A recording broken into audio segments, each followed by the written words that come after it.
আসসালামু আলাইকুম রহমতুল্লাহ। আলহামদুলিল্লাহি রাব্বিল আলামিন ওয়াসসালাতু ওয়াসসালামু আলা সাইয়্যিদিল মুরসালিন ওয়া আলা আলিহি ওয়া সাহবিহি আজমাইন।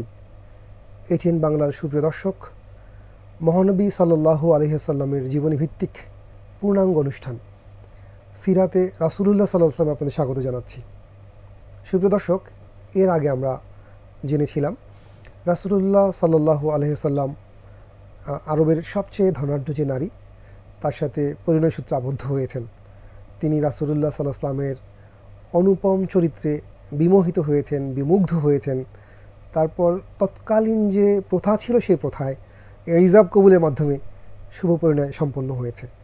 আমরা আলোচনা করতে চাই এরপরে রাসূলুল্লাহ সাল্লাল্লাহু আলাইহি ওয়াসাল্লামের সাথে খাদিজা রাদিয়াল্লাহু আনহার পরবর্তী জীবন সম্পর্কে, যেখানে রাসূলুল্লাহ সাল্লাল্লাহু আলাইহি ওয়াসাল্লাম একজন ভীষণ প্রেমময়ী, দায়িত্বশীল স্বামী হিসেবে ভূমিকা পালন করেছেন। খাদিজা রাদিয়াল্লাহু আনহা দায়িত্ব পালন করেছেন একজন প্রেমময়ী স্ত্রীর ভূমিকায়। আমরা কথা বলতে চাই আমাদের আজকের অতিথি, ঢাকা বিশ্ববিদ্যালয়ের আরবি বিভাগের সাবেক চেয়ারম্যান, প্রাজ্ঞ আলেমে দ্বীন, গণমাধ্যম ব্যক্তিত্ব প্রফেসর ডক্টর মোহাম্মদ আব্দুল কাদের। আসসালামু আলাইকুম ওয়া রাহমাতুল্লাহি ওয়া বারাকাতুহু। ওয়ালাইকুম আসসালাম ওয়া রাহমাতুল্লাহি ওয়া বারাকাতুহু। স্যার, আপনাকে আমন্ত্রণ জানাতে চাই। রাসূলুল্লাহ সাল্লাল্লাহু আলাইহি ওয়াসাল্লাম পরিণয় সূত্রে আবদ্ধ হয়েছেন তৎকালীন আরবের, এবং পরবর্তীতে আমরা দেখেছি মহাবিশ্বের শুদ্ধতম নারীদের মধ্যে সবচেয়ে শুদ্ধ যিনি, খাদিজা রাদিয়াল্লাহু আনহার সাথে পরিণয় সূত্রে আবদ্ধ হয়েছেন, তাদের সংসার শুরু হয়েছে। আমরা একটা ধারাবাহিক প্রোগ্রাম যেতে যাচ্ছি, আমরা আজকের আলোচনাটা এখানে শুরু করতে চাই যে রাসূলুল্লাহ সাল্লাল্লাহু আলাইহি ওয়াসাল্লাম যখন পরিণয় সূত্রে আবদ্ধ হলেন খাদিজাতুল কুবরা রাদিয়াল্লাহু আনহার সাথে, তারপর থেকে তার জীবনধারা, জীবনের কার্যক্রম, আচরণবিধি, একদম গোটা বিষয়টা যদি আমরা দৃষ্টিপাত করি আমাদের দর্শকদের জন্য, আপনার মাধ্যমে জানাতে চাই স্যার। ধন্যবাদ বিজ্ঞ উপস্থাপক। চমৎকার বিষয়ে রাসূল আকরাম সাল্লাল্লাহু আলাইহি ওয়াসাল্লামের জীবনী ভিত্তিক আলোচনা। তো আমরা যারা ইসলাম নিয়ে চিন্তা করি, রাসূলকে যারা ভালোবাসি, যারা আল্লাহর প্রিয় হাবিব মুহাম্মদ রাসূলুল্লাহ সাল্লাল্লাহু আলাইহি ওয়াসাল্লামের প্রতি আনুগত্যতা পোষণ করি, তাদের কাছে এই নামটা অত্যন্ত প্রেমময় নাম। রাসূল আকরাম সাল্লাল্লাহু আলাইহি ওয়াসাল্লামের জীবনের প্রতিটা অংশই আমাদের জন্য অনুকরণীয় আদর্শ, যেমনটি আল্লাহ তাআলা নিজেও বলেছেন। আর আমরা সেই দৃষ্টিকোণ থেকেই রাসূল জীবন ভিত্তিক দুই একটা কথা যদি বলতে পারি, মনে করি যে হয়তো এখান থেকে কিছু বরকত যদি হাসিল হয়, এবং রাসূল সাল্লাল্লাহু আলাইহি ওয়াসাল্লামের যদি আমাদের প্রতি তার সেই দয়ার নজরে দেখেন, হয়তো কোনো একদিন আমরা এর বিনিময়ে রাসূল আকরাম সাল্লাল্লাহু আলাইহি ওয়াসাল্লামের কাছে সুপারিশ আশা করতে পারবো, শাফায়াতের একটা আশা করতে পারবো ইনশাআল্লাহ। তো যাই হোক, রাসূল আকরাম সাল্লাল্লাহু আলাইহি ওয়াসাল্লামের এই পরিণয় সূত্রে আবদ্ধ হওয়ার ইতিহাস আমরা শুনেছি, এবং সেখানে একটা বিষয় সবচেয়ে বেশি কাজ হয়েছে, সেটা হলো এই যে রাসূল আকরাম সাল্লাল্লাহু আলাইহি ওয়াসাল্লামের একটা অনুপম চরিত্র, যেটা মক্কার মানুষের কাছে প্রকাশ পেয়েছিল, এবং তিনি আস-সাদিক আল আমিন হিসাবে কিন্তু তিনি পরিচিত ছিলেন, সত্যবাদী এবং আমানতদার। এবং বয়সটা কিন্তু 25, এবং 25 বছর বয়সে তিনি বিয়ে করেছিলেন, এবং সেই বিয়ের পূর্বে তিনি একটা অগ্নি পরীক্ষায় অংশগ্রহণ করেছিলেন। সেই পরীক্ষাটা হলো যে খাদিজাতুল কুবরার এই ব্যবসা দেখাশোনা করা। তো বিয়ের পরে তো আর ব্যবসা বন্ধ হয়ে যায়নি, খাদিজার ব্যবসা তো চলমান ছিল। সেই চলমান আগে ছিলেন তিনি হলো অংশীদার, এখন মালিক। তো যাই হোক, আমরা এই জায়গাটাতে দেখি যে রাসূল আকরাম সাল্লাল্লাহু আলাইহি ওয়াসাল্লাম প্রথম শরিয়াতে গমন করার পর তিনি যেমনিভাবে খুব বেশি বেনিফিটেড হয়েছিলেন, খাদিজাকে প্রচুর সম্পদের মালিক বানিয়েছিলেন, এবং অন্যান্যরা যা করতে পারেনি তার চেয়ে অধিক গুণ তিনি তার জন্য করেছেন। এবং গোটা সফরের বিভিন্ন রকমের অলৌকিক ঘটনাবলীও মাইসারা যখন এসে তাকে বললেন, তাতেই কিন্তু তিনি প্রলুব্ধ হয়েছিলেন বিয়ে করার জন্য, এবং সেভাবেই তিনি বিয়েটা করলেন। বিয়ে করার পর যেটা ঘটলো সেটা হলো এই, দুটো পক্ষ হয়ে গেল। একটা পক্ষ খাদিজার যারা কি বলেন তাকে তিরস্কার করতে লাগলেন, তাদের অংশটা একটা বড় একটা অংশ, তারা হলেন আমির উমারা, তার মানে যারা একটু সম্ভ্রান্ত বা অর্থবিত্তের মালিক, আমাদের সমাজে যারা একটু ছড়ি ঘোরানোর মতো অভ্যাস আছে, তারাই কিন্তু এই কাজে হাত দেয়। যদিও খাদিজাতুল কুবরা সম্ভ্রান্ত একদিকে, এবং ওই মক্কার যেই সমাজের মধ্যে নারীদের কোনো সম্মান ছিল না, নারীদেরকে ওয়ালাদুত তামাত্তু বলা হতো, নারীদেরকে ওয়ালাদুত শয়তান বলা হতো, সেই সমাজের নারীদের মধ্যে খাদিজাতুল কুবরা তাহেরা হিসাবে পরিচিত ছিলেন। সুতরাং তিনি পূত পবিত্র, এবং তখনকার দিনে তার এই সম্ভ্রান্তিমূলক এই শব্দটা চতুর্দিকে ছড়িয়ে পড়েছিল, এবং সেই কারণেই অনেকে চেয়েছিলেন তাকে বিয়ে করার জন্য, যদিও তার ইতিপূর্বে দুটো বিয়ে হয়েছিল, এবং দুটো স্বামী যখন মারা যায় তখন তার একটা চিন্তাই ছিল আর বিয়ে করবেন না। তো যাই হোক, এখন হযরত খাদিজাতুল কুবরা রাদিয়াল্লাহু তাআলা আনহা যে তাকে যে স্বামী হিসাবে গ্রহণ করলেন, করার পর একটা শ্রেণী দাঁড়ালো যারা বিয়ে করতে চেয়েছিলেন অথবা যারা নিন্দুক, তারা রাসূল আকরাম সাল্লাল্লাহু আলাইহি ওয়াসাল্লাম এতিম এটা ভেবে যখন তাকে তিরস্কার করছিলেন, তখন তিনি কিন্তু খাদিজাতুল কুবরা মনে মনে ব্যথিত হয়েছিলেন, এবং তিনি সেটার জবাব দেওয়ার জন্য এমন একটা অবস্থা তৈরি করলেন যে তিনি সম্ভ্রান্ত সমস্ত লোকদেরকে তিনি নিমন্ত্রণ করলেন, দাওয়াত দিলেন খাদিজার বাড়িতে।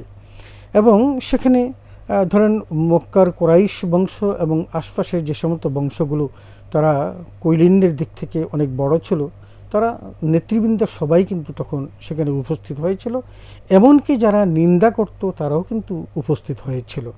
নিন্দুকদের মধ্যে একজন ছিলেন যে খাদিজার একেবারে কাছের আত্মীয়, কিন্তু তাকে তিনিও প্রস্তাব দিয়েছিলেন জনৈক সর্দারের সাথে বিয়ের জন্য, কিন্তু সেটা তিনি প্রত্যাখ্যান করার কারণে তিনি একটু রাগান্বিত হলেন, এবং তিনি বললেন যে তুমি এই নিঃস্ব ছেলেটা ছাড়াকে তুমি আর পেলে না, কত সম্ভ্রান্ত লোকজন তোমাকে বিয়ে করতে চাইলো, তুমি কেন এই কাজটা করলে? তো যাই হোক, এই কথাগুলো তাকে খুব কষ্ট দিয়েছিল। কেন বললাম কষ্ট দিয়েছে? কারণ খাদিজাতুল কুবরা কিন্তু বিয়ের পূর্বেই হযরত রাসূল আকরাম সাল্লাল্লাহু আলাইহি ওয়াসাল্লামকে শুধু যে তার ব্যবসার ওই লাভ দেখেই তাকে বিয়ে করেছেন এমনটি না। আমরা অনেক ইতিহাস হয়তো নিশ্চয়ই আলোচনা হয়েছে, রাসূল আকরাম সাল্লাল্লাহু আলাইহি ওয়াসাল্লামের মধ্যে অনেকগুলো মুজিজা তিনি তখনই দেখেছিলেন। আমরা হয়তো বলতে পারি যে নবী না হলে মুজিজা হয় কোত্থেকে? আর নবিয়ান ওয়ালাউ কানা সাবিয়ান, এটা মনে রাখতে হবে। নবীরা নবী যদিও তারা বালক। তো রাসূল আকরাম সাল্লাল্লাহু আলাইহি ওয়াসাল্লাম বয়স 25 ছিল, কিন্তু মাইসারা তার প্রত্যেকটা মুহূর্ত পর্যবেক্ষণ করেছেন, এবং সিরিয়া থেকে আসার পর ও জুমা নামক স্থানে যেখানে তারা শিবির গেড়েছিলেন সেটা অন্তত 2 দিনের পথ, এবং সেখান থেকে সকালবেলা যখন রাসূল আকরাম সাল্লাল্লাহু আলাইহি ওয়াসাল্লাম এই একটা গিরিপথে ঢুকলেন, মাইসারা কিন্তু তাকে ফলো করতেছিলেন, দেখলেন গিরি পথে ঢুকেছে, কারণ ওখান থেকে তারা রওনা করবেন একসাথে, এবং তখনকার প্রথা অনুসারে যারা বেশি লাভবান হন এই সুসংবাদটা দেওয়ার জন্য তাদের মালিককে তারা সুসংবাদ দেওয়ার জন্য তারা একসাথে যান। এবং আরেকটা কারণে ছিল, সে কারণটা হলো এই, কারণ পথিমধ্যে তারা লোকালয়হীন জায়গাতে থাকতেন না, কারণ ব্যবসা করে আসতেছেন, ধন সম্পদ আসে, তখন লুটেরারা তাদের কাছ থেকে সব ছিনিয়ে নেবে, এই জন্য তারা দলবদ্ধভাবেই যেতেন। এবং ওই কাফেলাতে সিরিয়ার যে কাফেলা, সেই কাফেলাটা অনেক বড় ছিল, এবং অনেক প্রফিট শুধু নবীজি করেন নাই, ওই কাফেলার সাথে সবাই করেছিল। এই সকল কারণে কিন্তু তারাও কিন্তু রাসূল আকরাম সাল্লাল্লাহু আলাইহি ওয়াসাল্লামের প্রতি খুব বেশি খুশি ছিলেন। তো যাই হোক, এই যে মাইসারা তাকে অবলোকন করলেন, তিনি গুরু পথে ঢুকছেন, তিনি ভাবলেন হয়তো মুহাম্মদ সাল্লাল্লাহু আলাইহি ওয়াসাল্লাম ওখানে নির্জনে একটু আরাম করার জন্য গিয়েছেন, কিন্তু তা নয়। তিনি ওই গিরিপথ দিয়ে যখন ছিলেন, খাদিজা বাড়ি থেকে কিন্তু তারা অন্যান্য যে সমস্ত তার দাসীরা ছিল তাদেরকে দেখালেন, দেখো তো এই ঘোড়াটা তো, ওটটা তো আমার ওটের মতো মনে হয়, ওই লোকটাকেও মনে হয় আমি চিনি, দেখো তো খুব আলোক উজ্জ্বল একটা চেহারা মনে হচ্ছে না, এটা কি শুধু আমি দেখছি নাকি তোমরাও দেখছো? সবাই বললেন আমরাও তো দেখছি। কিছুক্ষণ পর দেখলেন যে দরজা কড়া নাড়ছে, দরজা খুলে দেখলেন মুহাম্মদ সাল্লাল্লাহু আলাইহি ওয়াসাল্লাম। এই যে অলৌকিক কিছু তিনি দেখলেন, এবং মুহাম্মদ আসলেন, সেখানে কিন্তু মাইসারা নেই, মাইসারা কিন্তু ওই জুমা নামক স্থানেই ওখানেই আসেন, কারণ তারা একসাথে আসবেন। এই যে 2 দিনের পথ, অথচ তিনি চলে আসলেন হযরত খাদিজাতুল কুবরা রাদিয়াল্লাহু আনহা তাকে পরীক্ষা করার জন্য, যে আসলেই কি সত্যি মুহাম্মদ আসছে, নাকি তার কোনো ছায়া, নাকি অন্য কিছু তার সুরত ধরে এসেছে, এটা পরীক্ষা করার জন্য তিনি পাঠালেন, যাও আপনি আবার চলে যান ওই জুমা নামক স্থানে যেখানে আপনার কাফেলা আছে, সেখান থেকে আপনি আসেন। এবং সেখানে গেলেন, মাইসারা তাকে দেখলেন, মাইসারা বললেন যে আমরা তো খাদিজার কাছে যাব ওই শুভ সংবাদ দেওয়ার জন্য, তো আপনি চলুন রওনা করুন। বলে যে আমি তো তাকে সংবাদ দিয়ে এসেছি। মাইসারা আশ্চর্য, বলে দিয়ে এসেছেন? হ্যাঁ। আপনি যে দিয়ে আসছেন তার প্রমাণ? বলে দেখো এই যে খাদিজা আমাদের জন্য নাস্তার ব্যবস্থা করেছেন, এই যে তার সিলমোহরকৃত পাত্র, এটা দেখে মাইসারা বিস্মিত হয়েছিলেন। যাই হোক, কথাটা বললাম এই কারণে যে খাদিজাতুল কুবরা শুধু এমনিতেই তার ব্যবসা লাভবান হয়েছে বলে রাসূলকে বিয়ে করেন, আয়োজনটা এরকম ছিল। একটু আমি জানতে চাই স্যার একটা জিনিস, সেটা হলো আমরা তো জানি যে রাসূলুল্লাহ সাল্লাল্লাহু আলাইহি ওয়াসাল্লাম বয়সে নবীন ছিলেন, আর উনি প্রাজ্ঞজন ছিলেন। যখন তারা দাম্পত্য জীবন শুরু করলেন, মানে কে কাকে প্রভাবিত করলেন? আমাদের বাংলায় একটা সুন্দর কথা আছে, আপনি জানেন, সোনার হাতে সোনার কাকন, কে কার অলংকার। মানে দুজনেই সোনার। রাসূলুল্লাহ সাল্লাল্লাহু আলাইহি ওয়াসাল্লামও তার অনুপম চরিত্রের কারণে ভীষণ সম্মানিত, আবার খাদিজা রাদিয়াল্লাহু আনহা তার সময়ের সবচেয়ে শুদ্ধ নারী হিসেবে সমাদৃতা। তো কে কাকে প্রভাবিত করলেন এই সময়? না, এই প্রভাবিত করার পিছনে সবচেয়ে বড় ভূমিকাটা ছিল খাদিজাতুল কুবরার। কারণ রাসূল আকরাম সাল্লাল্লাহু আলাইহি ওয়াসাল্লাম কিন্তু তখনও জানতেন না যে খাদিজাতুল কুবরাকে তিনি বিয়ে করবেন, এবং সেই চিন্তাও তার মধ্যে ছিল না। এই কারণ তিনি মামুলি কোনো ব্যবসায়ী ছিলেন না, অনেক বড় ব্যবসায়ী ছিলেন। এমনকি বাবা যেরকম অনেক বড় বণিক ছিলেন, সেই বাবার মৃত্যুর পর সম্পদের মালিক তিনি হয়েছেন, এবং সেই সাথে তার আগের যে দুজন স্বামী ইন্তেকাল করেছিলেন তাদেরও প্রচুর সম্পদের মালিক তিনি হয়েছিলেন, যার কারণে তার সম্পদের পাহাড় ছিল, এবং সেই কারণে তিনি অনেক সবার কাছেই খুব একজন সম্মানীয় মহিলা হিসেবে তিনি বিবেচিত ছিলেন। এই প্রসঙ্গে স্যার, সেটা হলো এই যে এটা তো আমরা আমাদের বাহ্যিক দৃষ্টিতেও দেখে যায়, যখন একটা দাম্পত্য জীবন শুরু হয়, মানে অনেক সময় হয় না যে স্ত্রী বয়সে নবীন হওয়ার পরেও স্বামীর উপরে খবরদারি করে, এরকম তো আমরা চারপাশে দেখি। এখানে রাসূল ইসলাম নিঃস্ব ছিলেন, চারিত্রিক ঔদার্য ছাড়া তার আলাদা কোনো সম্পদ ছিল না। খাদিজা আগে থেকে প্রভাবশালী, মানে দাম্পত্য জীবনে তিনি কি পরিমাণ প্রভাব বিস্তার করছেন, মানে খবরদারি কি খাদিজা রাদিয়াল্লাহু আনহা করতেন নাকি রাসূল করতেন, নাকি আচরণটা কি প্রেমময় ছিল, কেমন ছিল? আল্লাহু আকবার। আপনার এই কথাটার সাথে আমার আরেকটু যোগ করতে হয় এইটা, যে ওই যে ঘটনাটা বলতেছিলাম যে সবাই যখন তাকে এভাবে তিরস্কার করছিল, অনেকেই তিরস্কার করছিল, কারণ মুহাম্মদ সাল্লাল্লাহু আলাইহি ওয়াসাল্লাম তো তখন এতিম বালক ছাড়া কিছুই না, 25 বছর বয়স, কিন্তু নিঃস্ব, তার অর্থবিত্ত বৈভব তেমনও তখন ছিল না। শুধু একটা ছিল একেবারেই আনপ্যারালাল, সেটা হলো তিনি ছিলেন একজন নিছক সত্যবাদী এবং তিনি আমানতদার, যেটার প্রমাণ তারাও পেয়েছিলেন। কিন্তু যেটা ঘটলো, তিনি সবাইকে দাওয়াত দিলেন, নিমন্ত্রণ করে আনলেন, আনার পর তিনি সবাইকে আপ্যায়ন করে একটা ছোট্ট বক্তব্য রাখছিলেন খাদিজাতুল কুবরা, এবং সেই বক্তব্যটার মূল সুরটাই ছিল এরকম যে তোমরা হয়তো অনেকেই ভাবছো যে আমি মুহাম্মদকে কেন বিয়ে করলাম, তার অর্থবিত্ত নেই, অনেক লোকজন আমাকে বিয়ে করতে চাইল, আমি কেন করলাম না। আমি কিন্তু তার এই শুধু তার নিঃস্বতা, এটাকেই আমি তাকে কি করেছি যে তার অভাব দূর করার জন্য করেছি এমনও নয়, এবং তার প্রতি আমি দয়াপরবশ করেছি, মহানুভবতা দেখিয়েছি এমনটিও নয়। তবে আমি তার মতো একজন স্বামী খুঁজতেছিলাম, যেমন তোমরা হয়তো তাকে বলতে পারো তার অর্থবিত্ত নেই, তবে তোমাদের সকলকে সাক্ষী রেখে আমি আজকে আমার যত স্থাবর অস্থাবর সম্পদ আছে আমি সব মুহাম্মদ সাল্লাল্লাহু আলাইহি ওয়াসাল্লামকে দান করে দিলাম। আল্লাহু আকবার। এই যে রাসূল আকরাম সাল্লাল্লাহু আলাইহি ওয়াসাল্লামের স্ত্রী হিসাবে খাদিজাতুল কুবরার যে তার সমস্ত সম্পদ দান করে দেওয়া, এটা কোনো নারীর পক্ষে আমার মনে হয় তখন কেন আজকের জগতে এবং কখনোই কোনো কালেই এটা সম্ভব নয় যে সব ছেড়ে দিবে। এবং আমরা যেটা দেখলাম, আপনিও একটু আগে বললেন যে এতদিন তিনি ছিলেন খাদিজাতুল কুবরার অধীনস্থ একজন ব্যক্তি, যিনি ব্যবসা দেখাশোনা করেন, অংশীদার, মুদারিব ব্যবসা করতেন, অংশীদার ছিলেন। কিন্তু এখন কিন্তু সমস্ত সম্পদের মালিক হয়ে তিনি এখন নিজে ব্যবসায়ী। এবং আমরা যেটা দেখলাম পরবর্তীতে, যিনি ব্যবসায়ী হওয়ার পর, তার মানে খাদিজার সমস্ত সম্পদের মালিক হওয়ার পর তিনি যে সফরটা করেছিলেন, সেই সফরটা ছিল ইয়েমেন সফর, এবং সেই ইয়েমেন সফরে তিনি কিন্তু নিজে একদম ব্যবসায়ী হিসেবে তিনি সেখানে গিয়েছিলেন, এবং সেই সফরও কিন্তু তিনি অনেক লাভবান হয়েছিলেন। বয়স কেমন ছিল? নবীজির বয়স তখন ছিলেন 27 কি 28, বিয়ের 2-3 বছর পর। এখন আমরা তারপর যেটা দেখি সেটা হলো রাসূল আকরাম সাল্লাল্লাহু আলাইহি ওয়াসাল্লামকে যখন সমস্ত সম্পদগুলি দিয়ে দেওয়া হলো, তখন নবীজি খাদিজার এই সম্পদগুলো গরিব, দুঃখী, অনাথ, অসহায়দের মধ্যে বন্টন করা শুরু করলেন, এবং এভাবেই তার দিন কাটছিল। কিন্তু মনে মনে ভাবতেছিলেন যে খাদিজার এত সম্পদ সে আমাকে দিয়ে দিলেন, এবং এগুলোর প্রতি তার আর কোনো রকমের ইচ্ছা আছে কিনা, বা এগুলো ফিরিয়ে নেবে কিনা, অথবা আমি যে খরচ করছি এর মধ্যে খাদিজার মনে কোনো কষ্ট হয় কিনা, এটাকে জাস্ট তিনি একটু যাচাই করার জন্য একদিন খাদিজাকে প্রশ্ন করেছিলেন যে সব সম্পদ তো তুমি আমাকে দিলে, কিন্তু এই সম্পদের পূর্ণাঙ্গ অধিকার হক কি আমার উপর? বলে অবশ্যই। কারণ আমি এগুলো আপনাকে দিয়ে আগেই বলেছি যে আমি একজন দাসী হিসেবে আপনার কাছে থাকবো, শুধু আপনার দাসী হয়ে আপনার খেদমত করে আমি আমার সারাটি জীবন পার করে দিতে পারলেই আমি আমাকে ধন্য মনে করব। আপনি যেটা বললেন যে খবরদারি করা তো দূরের কথা, তিনি নিজেকে এত বড় ব্যবসায়ী হওয়া সত্ত্বেও সম্পদ স্বামীকে দান করে দিয়ে তিনি বললেন যে আমি আপনার দাসী হয়ে থাকার জন্যই আমি চাই এবং দাসী হিসাবে আমাকে বেশি মানাবে। তাহলে বুঝতে হবে যে 15 বছরের ব্যবধান হলো খাদিজাতুল কুবরার মধ্যে প্রেম, ভালোবাসা, আদব, তরবিয়ত, মুআমালাত, মুআশারাতের মধ্যে তার কোনো কমতি ছিল না এবং সেটাই তিনি প্রমাণ করলেন।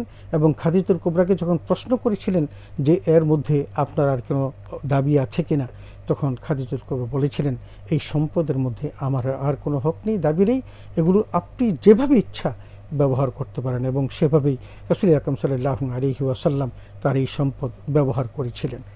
আমরা একটা বিষয় মহতারাম আমি জানতে চাই, সেটা হলো রাসূলুল্লাহ সাল্লাল্লাহু আলাইহি ওয়াসাল্লাম যখন নবী হলেন তারপর থেকে রাসূলের ওফাত পর্যন্ত সময়কালের সবসময় আমরা পুঙ্খানুপুঙ্খ বিবরণ পাই, কিন্তু আসলে যে 15 বছর নবুয়ত পূর্ব জীবন, 25 থেকে 40 যে সময়কাল দাম্পত্য জীবন, এই নিয়ে মানে পরিষ্কার কোনো কথা বা বক্তব্য কোনো সিরাত গ্রন্থে বা সেভাবে পাওয়া যায় কিনা? আসলে আমরা অনেকগুলো সিরাত গ্রন্থ সম্পর্কে ঘেটে দেখেছি যে এই 15 বছর না 12-13 বছর হবে, 12-13 বছর। কারণ রাসূল সাল্লাল্লাহু বিয়ের পরে কিন্তু বেশ কয়েকটা সফর তিনি ব্যবসায়িক সফর করেছেন এবং নিজে ব্যবসায়ী হিসাবে আপাদমস্তক একজন ব্যবসায়ী হিসাবে তিনি তখন সফর করেছিলেন। কিন্তু তারপরে যে সময়টা দেখা যায় খাদিজার জীবনটা, রাসূল আকরাম সাল্লাল্লাহু আলাইহি ওয়াসাল্লামের জীবন তো আমরা তাকে পরবর্তীতে দেখি যখন হজরে আসওয়াদ স্থাপন করা হয় তখনকার সময়, কিন্তু তার আগে 25 থেকে 36 ভালো একটা গ্যাপ, 12 বছরের গ্যাপ। এই 12 বছরের মধ্যে হযরত খাদিজাতুল কুবরার ঘরে 4 জন কন্যা এবং 2 জন সন্তান ছেলে জন্মগ্রহণ করেছিল এবং তন্মধ্যে প্রথম সন্তান জন্মগ্রহণ করেছিলেন তার নাম হলো আবুল কাসিম এবং সর্বশেষ সন্তানটা ছিল আবদুল্লাহ। মাঝে দিয়ে তার 4 জন কন্যা সন্তান জন্মগ্রহণ করেছিল, রুকাইয়া, উম্মে কুলসুম, জয়নব এবং ফাতিমাতুজ জাহরা রাদিয়াল্লাহু তাআলা আনহা। এবং তাদের মধ্যে সন্তান ছেলে দুটো অল্প বয়সেই মারা যায়, আর মেয়েদের মধ্যে হযরত রাসূল আকরাম সাল্লাল্লাহু আলাইহি ওয়াসাল্লামের জীবদ্দশায় তার অন্যান্য মেয়েরও মারা যান এবং রাসূল আকরাম সাল্লাল্লাহু আলাইহি ওয়াসাল্লামের 2 কন্যাকে আবু লাহাবের 2 ছেলের কাছে বিয়ে দেওয়া হয়েছিল। এটা অত্যন্ত প্যাথেটিক একটা কাহিনী এখানে আছে, যেটা হলো এই যে আসলে কিন্তু আবু লাহাবও কিন্তু অনেক সম্পদের মালিক ছিলেন, অনেক ছেলে, তার 11টা সন্তান ছিল এবং অনেক ছেলে এবং সম্পদের মালিক হওয়ার কারণে আপনি দেখবেন অনেক জায়গাতে আল্লাহ তাআলা সম্পদ এবং সন্তানের কথা বলেছেন। কারণটা হলো এই তখনকার এই কাফির মুশরিকরা কিন্তু সম্পদেরও বড়াই করতো, সন্তানের বড়াই করতো। এখানে স্যার আমরা একটা নোট আমাদের দর্শকদের দিয়ে রাখতে চাই। রাসূলুল্লাহ সাল্লাল্লাহু আলাইহি ওয়াসাল্লাম যখন তার কন্যাকে আবু লাহাবের কাছে বিয়ে দিয়েছেন, আবু লাহাবের পুত্রদের কাছে বিয়ে দিয়েছেন, বিষয়টি তো তখন এরকম ছিল, তাদের সাথে কোনো সম্পর্কের ঘাটতি ছিল না, সুসম্পর্ক ছিল। যেহেতু রাসূল তখনও দ্বীনের দাওয়াত প্রচার করা শুরু করেন নাই এবং রিলেটিভ হিসাবে তাদের সমন্বয় ছিল, সহৃদয়তা ছিল, ফলে মানে তখনকার প্রেক্ষাপটে ঠিক ছিল। মানে এটা আমাদের ভাববার কোনো কারণ নেই যে রাসূল সাল্লাল্লাহু আলাইহি ওয়াসাল্লাম তার কন্যাকে আবু লাহাবের ছেলের কাছে বিয়ে দিলেন, এরকম একটা অসুবিধা আমাদের হতে পারে। না, একটা জিনিস আমরা এখানে যদি দেখেন, এই যে আমি একটু আগে বললাম যে 2টো জিনিস আবু লাহাবের মধ্যে ছিল। যদিও আবু লাহাব পদভ্রষ্ট, কারণ এই আবু লাহাবই তো সেই আবু লাহাব যে রাসূল আকরাম সাল্লাল্লাহু আলাইহি ওয়াসাল্লাম জন্মগ্রহণ করার কারণে তার এই জন্মের উৎসব হিসেবে তিনি তার দাসীকে আজাদ করে দিয়েছিলেন। তাহলে কতটা খুশি হয়েছিলেন। তো সেই আবু লাহাব তো এই আবু লাহাবের ব্যত্যয় ঘটলো যখন রাসূল সাল্লাল্লাহু দিনের দাওয়াত দিলেন। দিনের দাওয়াতটা শুধু তিনিই কেন, অনেকে। তো যাই হোক, রাসূল আকরাম সাল্লাল্লাহু আলাইহি ওয়াসাল্লাম আবু লাহাবের সাথে যে সম্পর্কটা তৈরি করেছিলেন তখনকার প্রেক্ষাপটে সবই ঠিক ছিল এবং সেভাবে ভালোই চলছিল। কিন্তু আবু লাহাব যে তখনকার দিনের যে খুব কি বলা যায়, এটাকে অর্থবিত্তের মালিক ছিলেন তেমনটিও না, তিনি অনেক সম্পদের মালিক ছিলেন এবং 11টা সন্তান ছিল। আমরা দেখি সূরা জুমার মধ্যে কিন্তু আল্লাহ তাআলা বলেন যে আল ইয়াউমা লা ইয়ানফাউ মালুন ওয়ালা বানুন ইল্লা মান আতাল্লাহা বিকালবিন সালিম, যে আজকের দিনে সন্তান এবং সম্পদ কোনো কাজে আসবে না, শুধু পরিচ্ছন্ন কলবে সালিম ব্যতীত। এই কথাটা আমরা যদি একটু দেখি, তারপর অন্য জায়গায় আল্লাহ বলছেন ইন্নামা আমওয়ালুহুম ওয়া আওলাদুকুম ফিতনা, তোমাদের সন্তান সন্ততি এবং তোমাদের ধন সম্পদ এগুলো ফিতনা, পরীক্ষার বস্তু। এই কথাগুলো বলার মূল কারণটা হলো এই একটা কারণ, এই আবু লাহাব কিন্তু, কারণ আবু লাহাবের 11টা সন্তান ছিল এবং এই সন্তানের কারণে তার প্রভাব প্রতিপত্তিও ছিল এবং সেই সাথে তার সম্পদও ছিল। এই দুটো, এই জন্য মানুষের পরকালীন জীবনের মুক্তির যে একটাই মাত্র পাথায়, সেটা হলো কলবে সালিম। এটি আল্লাহ তাআলা ওই আবুল আহাব দিয়ে পর্যন্ত প্রমাণ করিয়ে দিলেন। এবং আবুল আহাবকে কিন্তু তার সর্বশেষ জীবনে তার সন্তানরাও কোথায় মারা গিয়েছে বা তার পরিবার পরিজনদেরকেও দেখেন নাই, কারণ আল্লাহ শাস্তি হিসাবে তাকে এমন এক দুরারোগ্য বেঁধে দিয়েছিলেন যে ওই দুর্গন্ধে তারা তাকে আর বাড়িতে রাখতে পারেননি। যাই হোক, তো যে কথাটি বলছিলাম যে হযরত খাদিজাতুল কুবরা রাদিয়াল্লাহু তাআলা আনহা এই সময়গুলোতে তার এই সন্তান দেখাশোনা করা, প্রতিপালন করার মধ্যেই ব্যস্ত ছিলেন। এবং সেই সময়কালে তার আরেকটা সন্তান বলবো না, আরেকটা দায়িত্বও ছিল, সেটা হলো আবু তালেবের ছেলে হযরত আলী রাদিয়াল্লাহু তাআলা, তিনিও কিন্তু তখন ওই বয়সে ওই পরিবারের সদস্য ছিলেন এবং দেখভাল করছিলেন। আরেকজন ছিলেন যে যায়েদ বিন হারেসা রাদিয়াল্লাহু তাআলা আনহু, এবং এই যায়েদ বিন হারেসা রাসূল আকরাম সাল্লাল্লাহু আলাইহি ওয়াসাল্লামের পালক পুত্র হিসেবে পরিচিত। এই ঘটনাটা আমরা এই কারণে বলতে পারি যে এইটা আপনার যে পিরিয়ডটা, সেই পিরিয়ডের মধ্যে এই ঘটনাটা ঘটেছিল এবং ঘটনাটা অত্যন্ত চমৎকার একটা ঘটনা। এটা আমার মনে হয় ইসলামী ইতিহাসে জানা দরকার যে রাসূল আকরাম সাল্লাল্লাহু আলাইহি ওয়াসাল্লামের মধ্যে মানুষের প্রতি মমত্ববোধ, ভালোবাসা, বিশেষ করে এই শিশু বাচ্চাদের প্রতি কেমনটা ছিল।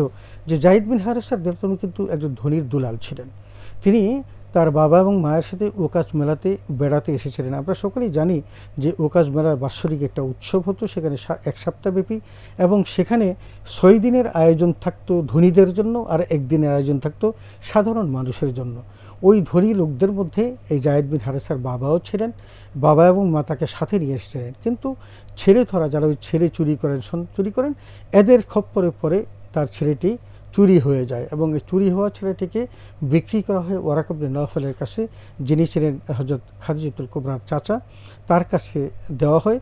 তখন রাসূল আকরাম সাল্লাল্লাহু আলাইহি ওয়াসাল্লামের বিয়ে হয়েছিল, খাদিজার নতুন সংসার, এবং তিনি দেখলেন যে আমার তো দরকার নেই, তখন তিনি এই সন্তানটা ওয়ারাকা ইবনে নওফলটা দিয়ে গেলেন খাদিজাতুল কুবরার কাছে। অনেক ধন্যবাদ স্যার। আমরা প্রিয় দর্শক, আমরা আলোচনাটা দীর্ঘায়িত করতে চেয়েছিলাম, কিন্তু আমাদের তো সেরকম সময় নেই। আমরা নিশ্চয়ই পরবর্তীতে আবার রাসূলুল্লাহ সাল্লাল্লাহু আলাইহি ওয়াসাল্লাম এবং তার প্রথম স্ত্রী, এই যে আমাদের সবচেয়ে আমরা বলবো বিশুদ্ধতম নারী আরবের তাহিরা, খাদিজাতুত তাহিরা রাদিয়াল্লাহু আনহার সম্পর্ক নিয়ে, দাম্পত্য জীবন নিয়ে আরও কথা আমরা শুনবো। আমরা তার দাম্পত্য জীবনে রাসূলুল্লাহ সাল্লাল্লাহু আলাইহি ওয়াসাল্লামের স্পেসিফিক কোনো যদি ঘটনা থাকে তাও আমরা শুনবো, এবং আমরা জানতেও চাইবো যে পরবর্তী নিশ্চয়ই কোনো পর্বে রাসূলুল্লাহ সাল্লাল্লাহু আলাইহি ওয়াসাল্লামের দাম্পত্যকালীন এই সময়টা কীভাবে আমরা যারা দাম্পত্য জীবন যাপন করতে চাই, মুসলিম হিসাবে, মুমিন হিসাবে, তাদের জীবনে আদর্শ হয়ে উঠলো। আমরা নিশ্চয়ই সেই বিষয়গুলোও শুনবো, এবং কীভাবে রাসূলের দাম্পত্য জীবনের আচরণ আমাদের জন্য এখনও প্রাসঙ্গিক, সেই আলোচনা আমরা অবশ্যই করব। কিন্তু যেহেতু আজকে আমাদের শেষ করতে হচ্ছে, আমরা এই আশাবাদ ব্যক্ত করছি যে আপনারা আমাদের সঙ্গে থাকবেন। আমাদের সবাইকেই যেহেতু দাম্পত্য জীবন যাপন করতে হয় বা হচ্ছে, আমরা যেন রাসূলুল্লাহ সাল্লাল্লাহু আলাইহি ওয়াসাল্লামের দাম্পত্য জীবনকালীন সময়ের এই আদব, আদর্শ, আচরণ নিজেদের মধ্যে আচরিত করতে পারি। আল্লাহ রাব্বুল আলামিন আমাদের সেই তৌফিক দান করুক, এই আশায় শেষ করছি। আসসালামু আলাইকুম ওয়া রাহমাতুল্লাহি ওয়া বারাকাতুহু।